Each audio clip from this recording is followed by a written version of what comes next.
بسم الله والحمد لله والصلاة والسلام على رسول الله صلى الله عليه وسلم سوّتش يا عند سون قبر هيدو ሲባረኩበት ሲሰግዱለትና ሲሳሉለት ልጅ ጤና ወይም ገንዘብ እንዲሰጣቸው ሲለምኑት ከችግራቸው ከጭንቀታቸው እንዲያወጣቸው ሲጣሩ ሲማጸኑት ይህ የሞተው ግለሰብ በህይወቱ እያለ ምን አይነት ሰው ነበር ብለን ብንጠይቅ ከሁለት አንድ ሆኖ እናገኘዋለን።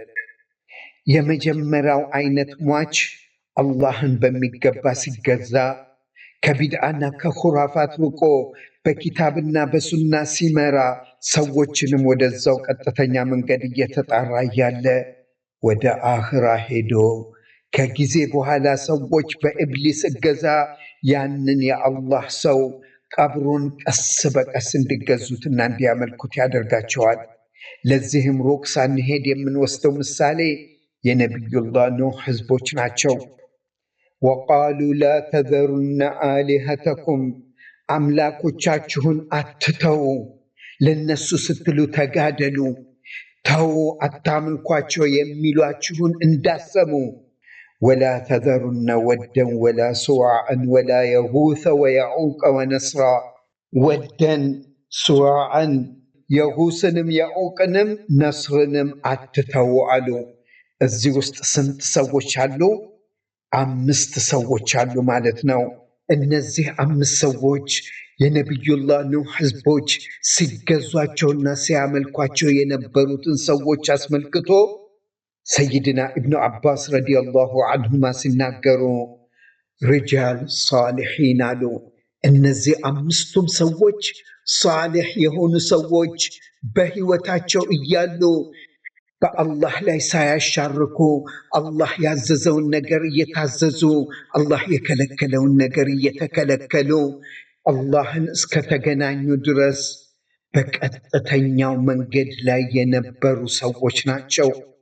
በእንደነዚህ አይነት ሷሊህ ሰዎች ላይ ከዛ በኋላ ሰዎች መጥተው ቀብራቸውን እንዲያመልኩ ለማድረግ ኢብሊስ በጣም ወደር የሌለው ሰብር አድርጎ አንዱ ትውልድ ካልጠመመ የሚቀጥለው ትውልድ ላይ የሞከረ በመጨረሻም ተሳክቶለት በነቢዩላህ ኑህ ዘመን እነዚህን 5 ሰዎች ህዝቦች ያመልኳቸው ጀመር።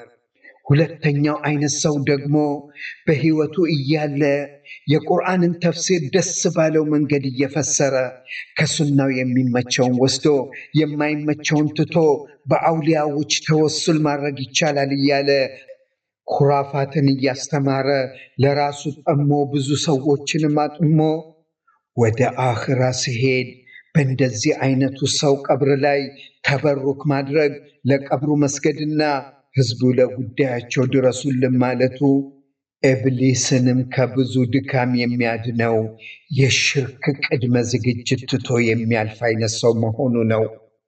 ለዚህም በምሳሌነት አድርገን የምንወስደው ባለፈው ሳምንት በግብፅ አገር ውስጥ ጣንጣ በምትባለው ከተማ በመቶ ሺዎች የሚቆጠሩ ሰዎች ከብዙ ከተሞች ተሳፍረው በመኪና በባቡር ሐታ በግመል ሳይቀር ወደዛ ጉዞ አድርገው በሰይድ አህመድ በደዊ ቀብር ላይ ምን አይነት የሽርክ ተግባር ሲፈጽሙ እንደነበር በሰሞኑ በለቀኩት ቪዲዮ ላይ ተመልክታችኋል።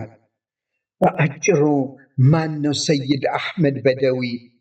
በሂጅሪ አቆጣጠር 596 በሞሮኮ አገር ተወልዶ በ675 በግብፅ ጠንጣ በምትባለው ከተማ የሞተ ሰው ነው። በህይወት እያለስ ምን ያደርግ ነበር? በአጭሩ ከሞሮኮ ወደ ኢራቅ ይጓዝና በሺዓና በሶፊያ መንሐጅ ይጠመቃል። ኢራቅ ውስጥም እያለ ወደ ግብፅ ጠንጣ ወደምትባለው ከተማ ሂድ ተብዬ ታዝዣለሁ በማለት ወደ ጣንጣ ይመጣል። እንግዲህ ያዘዘው ማን ነው? እዚህ ላይ ነው እንግዲህ ኩራፋቱ የጀመረው። ታዝዣለሁ ወደዛ ከተማ መሄዴ ነው ብሎ ወደዛ ይሄዳል። ወደዛም ከተማ ከገባ በኋላ የጁምዓ ቀን ነበር፣ የሰላት ወቅት ገብቶ ነበር። እዛ መስጂድ ገብቶ ሰዎች በሙሉ እያዩት መስጂዱ ውስጥ ሸንቶ ሰላቱን ትቶ ይወጣል። በዚህ ጊዜ ነው ይሄ የአላህ ወልይ ነው ብለው በብዙ ሺህ የሚቆጠሩ ሰዎች ይከተሉት የጀመሩት። ጣንጣም እንደደረሰ እዛው እስከሚሞት ሲኖር አንድ ቀን ፊቱን ለተከታዮቹ አያሳይም ነበር። የዚህም ምክንያት እሱ የሚለው ፊቴን ካያችሁት ትሞታላችሁ፣ ከባድ ኑር አለው በማለት ፊቱን ከግንባሩ እስከ አንገቱ ድረስ በፍጹም አያሳይም ነበር። የሚለብሰው ልብስ በአብዛኛው ጊዜ አረንጓዴ ሲሆን ያንንም ልብስ ከለበሰ ገላውን ሳይታጠብ ልብሱን ሳይቀይር ያ ልብስ ተቦጫጭቆበት አልቆ ነው ሌላ የሚቀይረው ይባላል። በመጨረሻ ዕድሜዎቹ አካባቢ ሰውን ተለይቻለሁ ብሎ የቤት ጣሪያ ላይ ለብዙ ወራቶች ይቀመጥ ነበር። በብዙ ሺህ የሚቆጠሩ ተከታዮቹ እርሱ ወዳለበት ለዚያራ በሚመጡበት ጊዜ ከዛ ከጣሪያው ላይ 1000 ፍሬ ያለውን ሙስፈሃውን ጫፉን ይዞ ይለቅላቸዋል። እሱን እየነኩ ይባረኩበት ነበረ።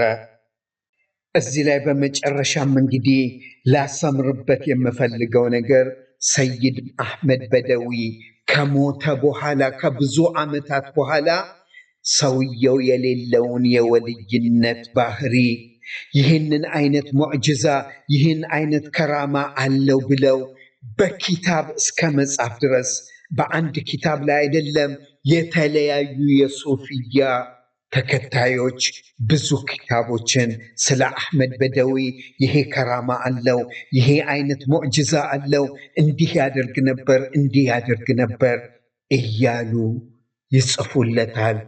ይህን ሰውዬ እንግዲህ ዛሬ ከ772 ዓመት በኋላ በ1447 በዚህ ዓመት ባለፈው ሳምንት ውስጥ በግብፅ በጣንጣ ከተማ ውስጥ ለዚህ ነጃሳ ሰው ሰዎች ለቀብሩ ሲሰግዱለት ሲማጸኑትና መደድ ያ በደዊ እያሉ ሲጣሩ በቪዲዮ ላይ አይተናል ማለት ነው።